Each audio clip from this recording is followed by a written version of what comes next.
হাতী মানে আমাৰ অসমত 14টা লোকসভাৰ সিট আছে। এই 14টা লোকসভাৰ সিটৰ 11খন আসনত বিজেপিয়ে প্ৰতিদ্বন্দ্বিতা কৰিছে, 2খন আসনত এজিপিয়ে প্ৰতিদ্বন্দ্বিতা কৰিছে আৰু এখন আসনত ইউপিপিএল দলে প্ৰতিদ্বন্দ্বিতা কৰিছে।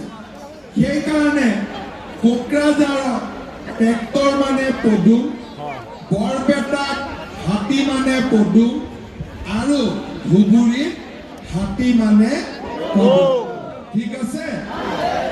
এতিয়া যোৱাবাৰ বিলাসীপাৰা সমষ্টিত আমাৰ বিজেপি দল অলপ ভোটত হাৰিছিল, কিন্তু এইবাৰ সমষ্টিৰ পুনৰ্গঠন হ'ল আৰু সেইকাৰণে 26 চনৰ কাৰণেও এতিয়াৰ পৰাই আমাৰ প্ৰেক্টিচ আৰম্ভ হ'ব লাগিব।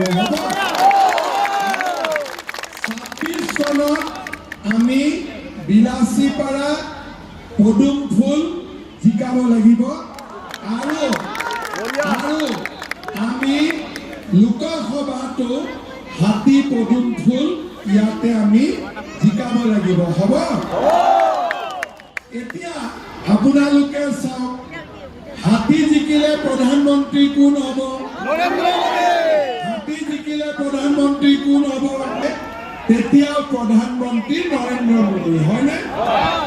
তাৰ মানে ট্ৰেক্টৰ, হাতী আৰু পদুম।